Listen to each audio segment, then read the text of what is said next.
जो हमारे बड़े बूढ़े बुजुर्ग लोग बैठे हैं, आप खुद अंदाज लगाना आपके जमाने से और आज के जमाने में कितना फर्क आ गया। पहले दूध दही मठा घी खाया जाता था, अब दूध मठा दही घी के दर्शन ही नहीं। कभी देखा हो बच्चा पैदा हुआ तो बच्चे के मुंह में दे दी दूध की बोतल। माँ दूध नहीं पिलाती, क्योंकि माँ दूध पिलाएगी तो शरीर खराब हो जाएगा। बच्चा पैदा हुआ मुंह में दे दी दूध की बोतल। थोड़े समझदार हुए तो हाथ में आई ठंडा की बोतल, और जब जवानी आई तब आई वो अंग्रेजी वाली बोतल। और जब अंग्रेजी वाली बोतल हाथ में आई तो बा बोतल ने पहुंचा दे हॉस्पिटल में। जब हॉस्पिटल में पहुंचे तो बहु बोतल, और बा बोतल ने तब तक पिछाई नहीं छोड़ी जब तक गाड़ी गैरेज में खड़ी नहीं हो गई। यानी खान पान बदल गया, आदमी के विचार बदल गए। एक कवि कहता है, अब बहुत अच्छा है कलयुग में, साचन की कदर नाए झूठन के सत्कार, कब न लेके देवे दास कहे होशियार। वो सीधे साधे भोले भाले उनसे लोग कहेंगे मार, वो सागुन बतावे चोर चोर बने साहूकार।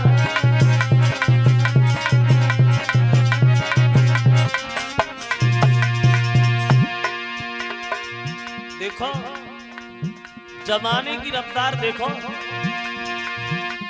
सदवन पे बस्तनाई विधवा श्रृंगार करे, अपनी पति देव छोड़े अपना जो घर बार करे, अपनी सुंदर नारी छोड़े बेसे सो प्यार।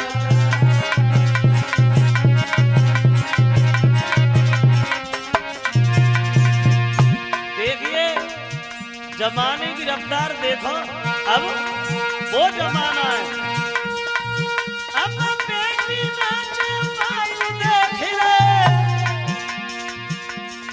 लगाओ जमाने में, जमाने की रफ्तार देखो। अब लड़का तो बहुत पीछे रह गए, लड़कियां बहुत आगे निकल गई। बहुत जमाना बदल गया। अब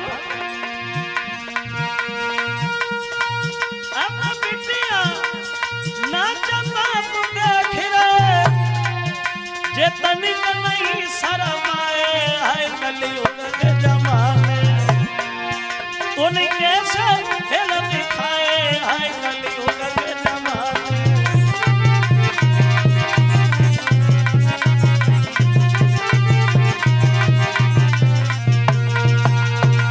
अब बोरा साचन की कदर ना झूठन के सत्कार, काऊ को न लेके देवे तास कहीं होशियार। वो सीधे साधे भोले भाले उनसे लोग कहीं गमार, वो साह को बतावे चोर चोर बने साहूकार।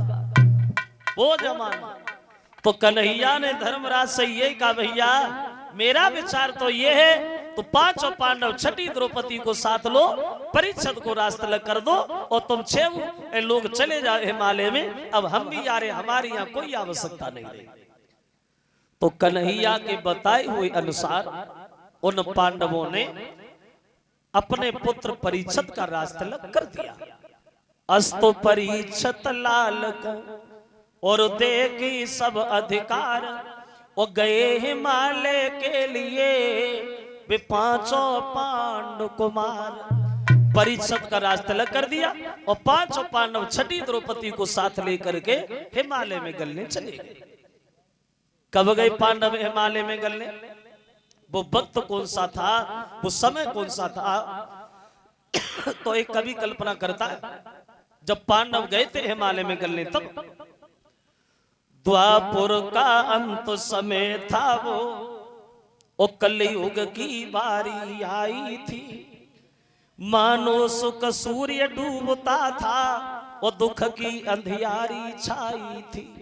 ऐसे मानो जब पांडव गए थे हिमालय में गलने, तब द्वापुर जो था तब चिता पे लेटा हुआ था, और कलयुग जो था तब पालना में खेल रहा था। जब पांडव गए थे हिमालय में गलने, तब अब पांडव चले गए हिमालय में गलने, परीक्षित बने हैं राजा।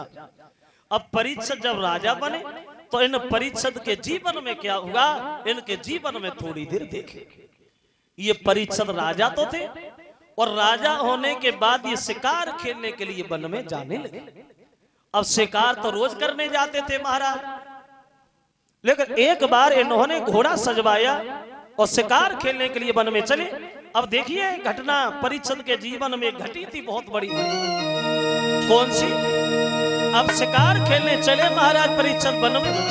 अब हुआ ऐसा, अरे सैया तो न देखो चलो रे, सैया तो न देखो चलो रे, पीरा परिच्छद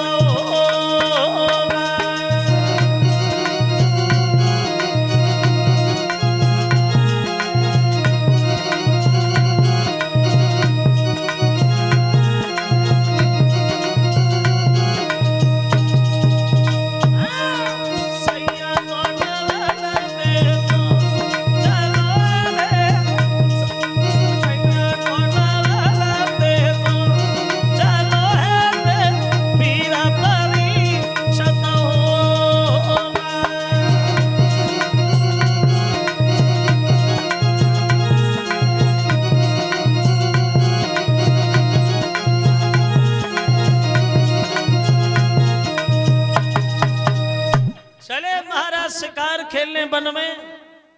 अब शिकार तो कुछ नजर नहीं आया। अब परिच्छद ने सामने से घटना घटते हुए देखी। क्या देखा?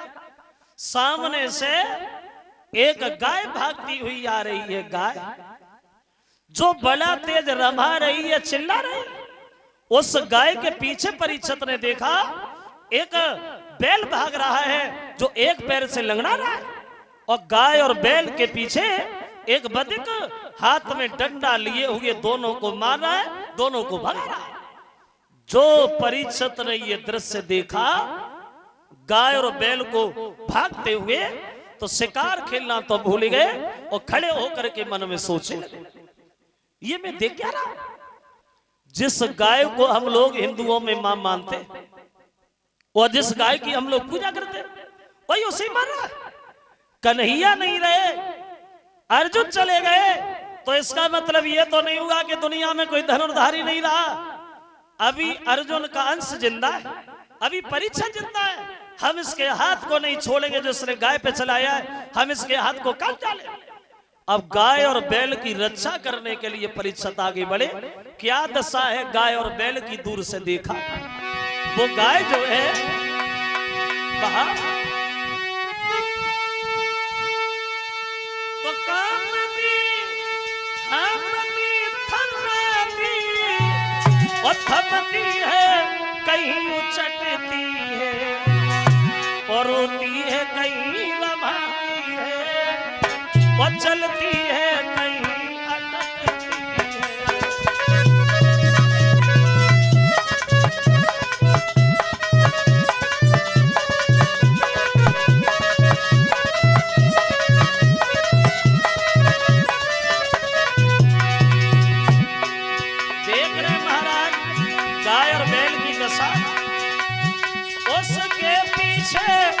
एक बैल जो घबराया भागा जाता है, जो कि गई कमरी छोटी से वो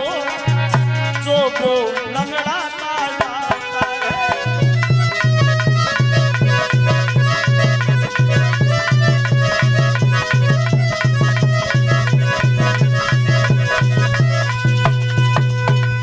दूर खड़े होके परिच्छद ने ये दृश्य देखा, तो गाय और बैल की रक्षा करने के लिए परिच्छद जी आगे बढ़े और उस बधिक से बोले, केवरे इधर आ, तेरी इतनी बड़ी हिम्मत जो तूने गाय को मारा, तूने गाय पे हाथ उठाया, हम तेरे हाथ को नहीं छोड़ेंगे जो तूने गाय पे चलाया है, हम तेरे हाथ को काट डाले।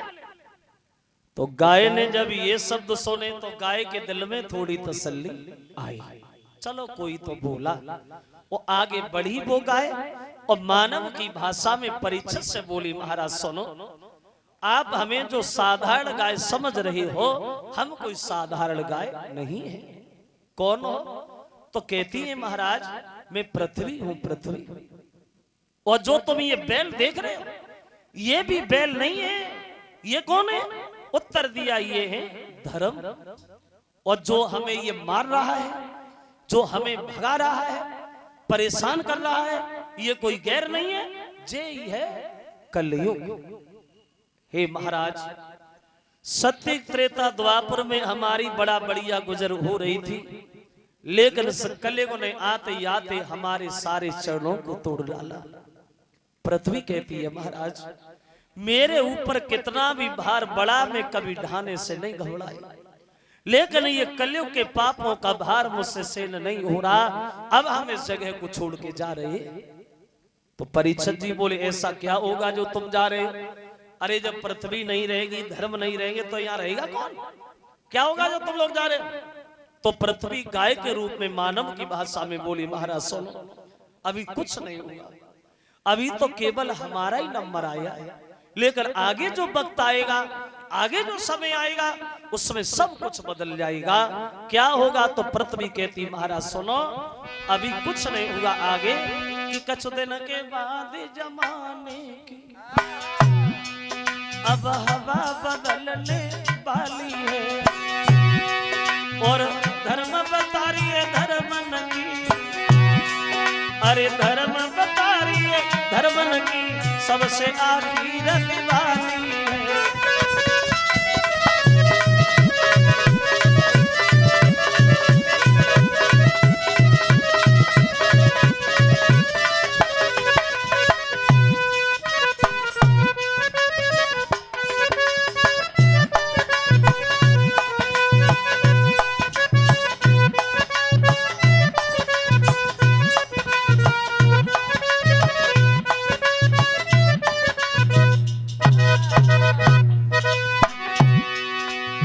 आगे जो वक्त आएगा महाराज उसमें सब कुछ बदल जाएगा। क्या होगा? तो बोली सुनो आगे जो वक्त आना है बेटियां न कोई जानेगा, छत्री कायर हो जाएंगे, इधर धमकी दिखलाएगा।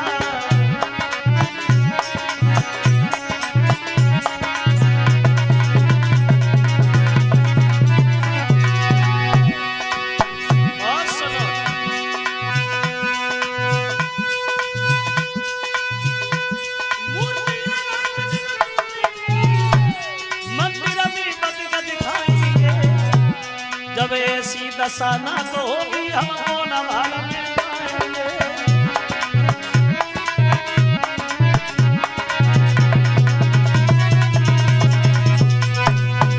उत्तर दिया है प्रभु अभी कुछ नहीं हुआ, लेकिन आगे जो समय वक्त आएगा उसमें सब कुछ बदल जाएगा। मूर्तियां रात दिन टूटेंगी और मंदिर में बदिक दिखाएंगे, और जब ऐसी दशा ना तो होगी तो हम कौन भाल में जाएंगे।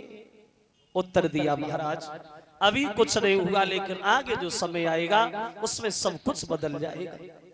धर्म कोने में बैठ के रोएंगे और ये पाप गलियों में किलकारियां भर के खेलेगा, और जब ऐसी दशा होगी तो हम लोग कैसे देख पाए।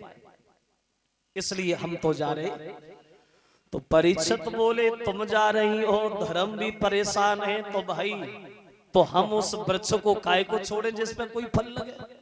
हम कलयुग को मार देंगे, दोबारा सत्य आएगा, बीमारी खत्म हो जाएगी। वो आगे बढ़े और कलयुग से बोले क्यों कलयुग महाराज इधर आ, भैया तुम्हारे आने से धर्म परेशान, तुम्हारे आने से पृथ्वी परेशान, तो ऐसे अवगुणी आदमी को समाज में जिंदा रहने का कोई अधिकार नहीं है। तैयार हो जा मरने को, हम तुम्हें मार देंगे, जब तुम मर जाओगे तो दोबारा सत्य गाया जाएगा। तो कलयुग बोला प्रभु आप हमें मारोगे? हाँ मानोगे नहीं? नहीं तो मारो, अगर मारना है तो मारो, लेकिन मारने से पहले हमारी एक बात सुन लीजिए महाराज। सुनो, दुनिया भर में भगवान ने ऐसी कोई भी वस्तु नहीं बनाई जिसके अंदर गुण और अवगुण दोनों मौजूद न हो। कोई भी चीज भगवान ने ऐसी नहीं आज तक बनाई है जिसके अंदर गुण अवगुण दोनों ना हो। अगर किसी के अंदर अवगुण ही अवगुण है, गौर से अगर उसे देखोगे तो कुछ ना कुछ गुण जरूर निकल आएगा। अगर कोई गुड़ी ही गुड़ी है, उसे भी अगर देखभाल के हिसाब से देखोगे तो कुछ ना कुछ अवगुण जरूर होगा। दुनिया में ऐसी कोई वस्तु आज तक नहीं बनी जिसके अंदर गुण और अवगुण दोनों ना हो। अगर किसी से फायदा है तो उससे नुकसान भी होगा, अगर किसी चीज से नुकसान है तो कुछ ना कुछ फायदा भी होगा। लेकिन बात यह है, आदमी के अवगुण जल्दी नजर आते हैं और गुण बाद में दिखाई देते हैं। हर आदमी को, दुनिया में कोई भी आदमी सही, हर आदमी को अपने गुण और दूसरे के अवगुण नजर आते। अपने अंदर चाहे कितनी भी बुराई भरी हो उसे छुपाएगा, लेकिन दूसरे की बुराई जरूर करेगा। कोई भी आदमी अपनी भलाई और दूसरे की बुराई, अपना खर्चा और दूसरे की कमाई हमेशा दिखाई देती है। लेकिन गुण अवगुण सब में बोले, कस्तूरी में है दोष जो रंग नहीं लाई है, और सोना में है दोष जो सुगंध नहीं लाओ है। और इंद्र में है दोष जो